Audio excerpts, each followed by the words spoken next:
and off to Ken Barjam for an update of the properties. Ken Barjam. Okay, how many people are here in Park Row?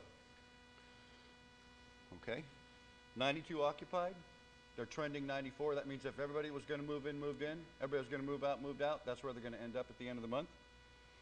We are right now looking at it for the next refi. We're trying to come up with the CapEx projects. That wasn't a real heavy rehab when we did it. So what we're doing now is we're just going back through trying to see what items we need to do. There's some wood trim, there's some downspouts. There are, let's see, parking lot, some more touch-ups on there, some landscape upgrade, a little bit more lighting. The fire units are done out there, and one of them they moved into $50 over market rent. So it's going real good. I walked them today. How many people here from Villa Creek? Oh, a bunch. Okay. 92 occupied, 89 trend. Let's see, when they took over, the rents were at about 84 cents at closing. Then they went to 99 cents a foot. Right now they're about $1.10. The 89 trend is a product of the forced turnover, basically. The really interesting part about that property was when we took it over, initially when we started raising rents, we thought people were going to move. They didn't leave. We raised the rent, so we couldn't get in there and do any work. So we've been pushing and pushing and pushing. Well, finally, now they're leaving. And it is summertime, which is when you get a lot of turnover. So that's pretty much normal. How many people here for Tribeca? Okay, got a bunch too. 92 occupied, 94 trend for the end of the month. Most of the construction work is done. The projects they have remaining, they're dropping in 2 pergolas in that other old pool area. If anybody drove by there, I drove by there this morning, there's a big pile of dirt in the parking lot. I thought, oh my God, did something blow up? What happened? The dirt is to fill in the pool. A barbecue grill, 2 seating areas. The parking lot's almost done. Right now, we're having a hard time with B1s. Are those 2 bedrooms, Ashley? Last time we went through this, we had a bunch of 2 bedrooms online. Everybody was coming in, they wanted 1s. We ran out of 1s. So we discounted the 2s to get some momentum going. We're doing the same thing right now. And that'll last for probably, I don't know, a week or 2 until they get caught up. And then we flip the prices back to where they were. And those leases are only 6 months long. So we have the opportunity to go back and revisit and bring them back up to market again. And that is a tactic that's done a lot when there's a lull in the market or a lull in the traffic. We're doing the same thing at Las Lomas, and I'll get to that in just a minute. Let's see. Well, like I said, most of the traffic is 1 bedrooms only. CapEx budget, $1.7 million. We have $156,000 left. It's committed to the projects I listed for you, the pergolas, the barbecue, the seating areas, the parking lots. We just haven't paid for them yet when they're done. Let's see here. Riverbend. That's a neat property. Half the parking lot is yet to be done. They're working on the exterior punch. They pulled the pool area out, and they're starting to work on that. The gazebo's going to be going in. The office is underway. It's 4 to 6 weeks to complete. It was delayed for asbestos abatement. You all know about that? So when you go in and you do a rehab, if you go in and there's asbestos in the walls, you can't just go in there and start tearing them down. You got to bring in an abatement contractor. They have to come in, secure the property. They put a bunch of tents up so no dust gets out. All that gets done. So that's been done, and now they're moving forward on it. The exterior is about 80% complete. On the interiors, they've got 71 units done. 44% of the property basically is completed. The total project on that deal was about 85% that we were going to do the rehab on. The remaining 15% was a combination of 2 groups. One, there was a couple of buildings that had burned down years before. They had already been updated. And then the 3-bedroom units, and we're not touching any of those. We don't need to. So there are 71 done, 44%. Rent out there was supposed to be at $1.05. Y'all remember that? I got some really bad news. It's $1.09 now.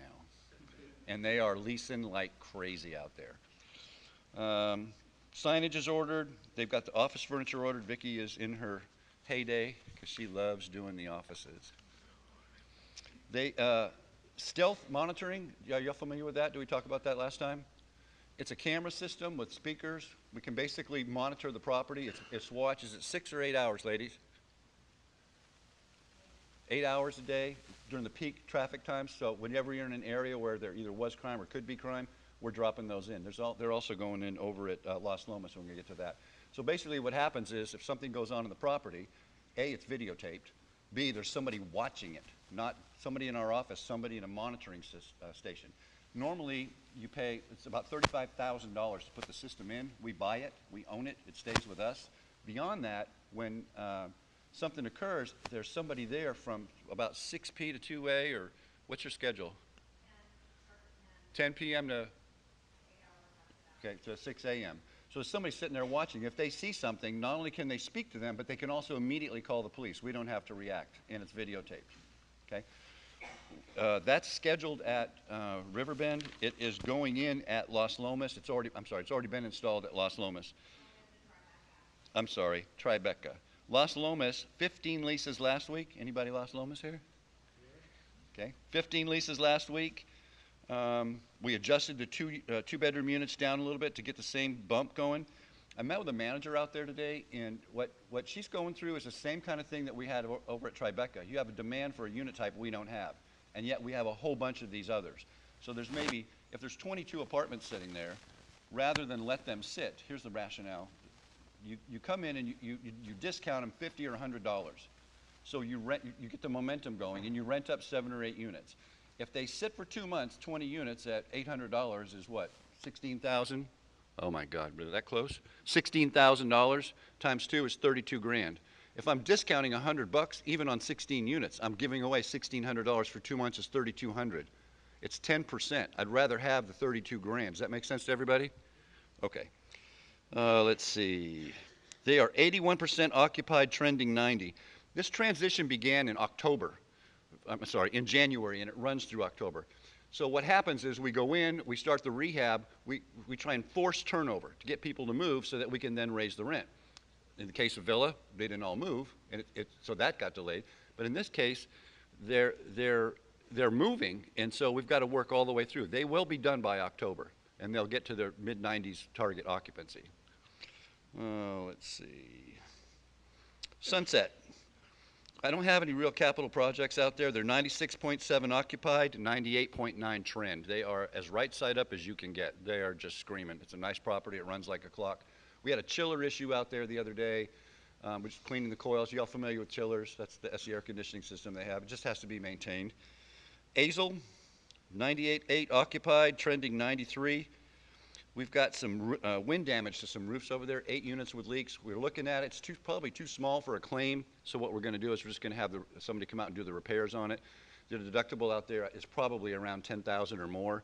It doesn't make any sense to really do a claim at this point anyways, and they would have denied it. Woodwind, 98.4 occupied, trending 100%. That property is the hardest to get people to move to raise the rents. It's slow, and it goes on and on. I have some interesting numbers on the same properties.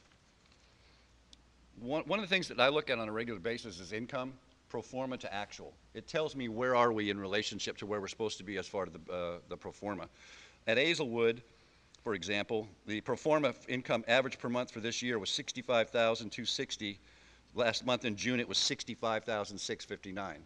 They're beating the income. In Los Lomas, 182, 824 was pro forma. Actual is 183.5, beating again. Park Row, 141 was pro forma. Actual last month, 157. Okay. And let me just say something about Park Row. We got a new manager out there about 3 months ago. So I go into Los Lomas to interview, and she's sitting there. Oh, she's looking at me like, don't talk about me.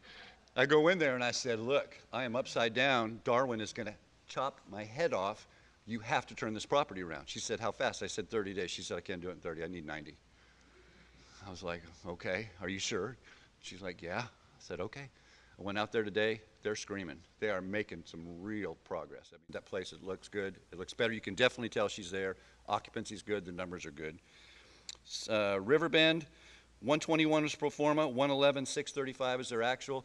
And that's because they're in that same transition stage that Los Lomas is. They're not going to really hit anything exactly because they've got so many people moving in. We talked about 71 units. I mean, that's stellar. Sunset, pro forma 65, actual was 75,000. Way exceeding.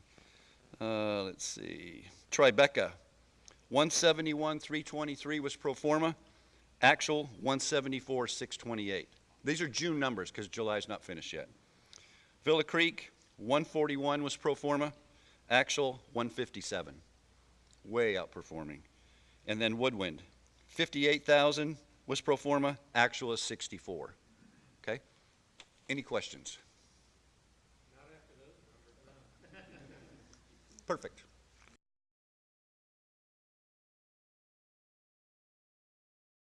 Be sure to visit us at darwingerman.com. There you can register for all of our information and see all of the videos. And make sure to like us on Facebook and subscribe to our YouTube channel for more videos.